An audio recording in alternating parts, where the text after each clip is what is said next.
village surrounded by thick forests and tall hills, there lived a young girl named Adamma. She was known for her beauty, her smooth brown skin that glowed like the evening sun, and her kindness to everyone. But her family was very poor. They barely had enough food, and Adamma often went to fetch water from the stream while dreaming of a better life.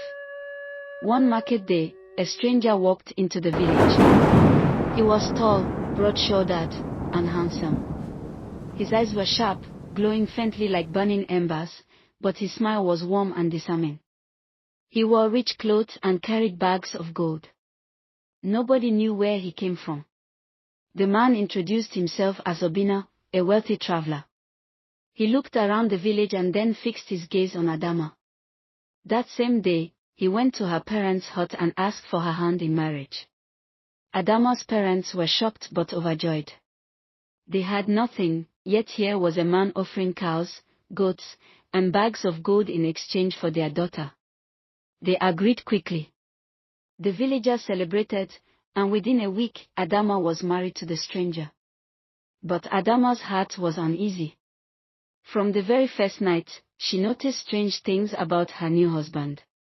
At times, his body felt unusually hot, almost burning.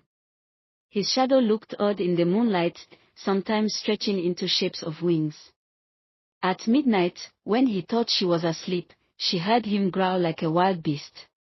Still, during the day, Obinna was gentle and loving. He bought her fine clothes and treated her with respect. The villagers envied Adamma, saying she was the luckiest woman in the world.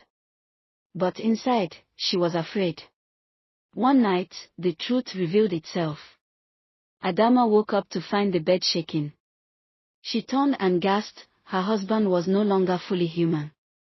His back was covered with scales, dark green and shining. His arms had grown claws, and a long tail swayed behind him. Smoke escaped from his mouth with every breath. Adamma froze in terror. Obinna turned slowly, his amber eyes burning bright. "Please, Adamma," he begged, his voice heavy and cracked. "Do not scream. Do not run. I am cursed. I was once a dragon, punished by the gods for my pride. They forced me to live as a man until I find a woman who can love me despite what I am." Adamma's heart pounded. She wanted to run, but his words held her still. He continued.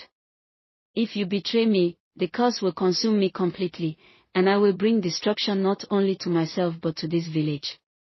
But if you stay, if you love me, you can save me." Adamma wept silently. She was trapped between love and fear. Should she risk her life and try to love him, or should she run and protect her people?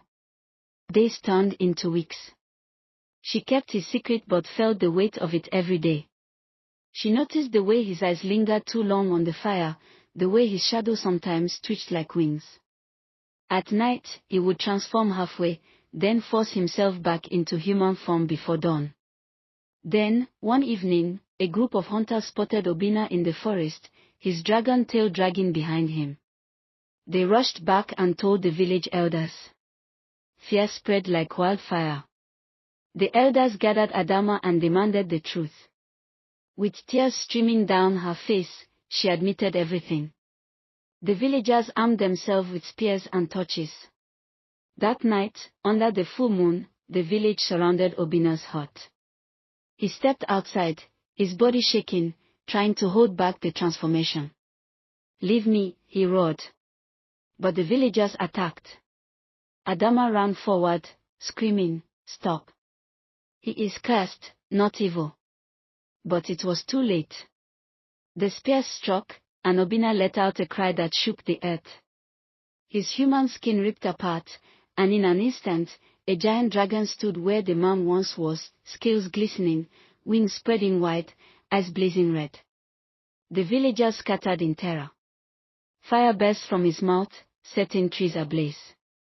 But in the chaos, Adamma ran to him, stood before his massive body, and raised her hands. "Obinna," she shouted. "If you still have a human heart, hear me. I love you, not for your gold, not for your power, but because I see the man you are beneath this curse. The dragon froze.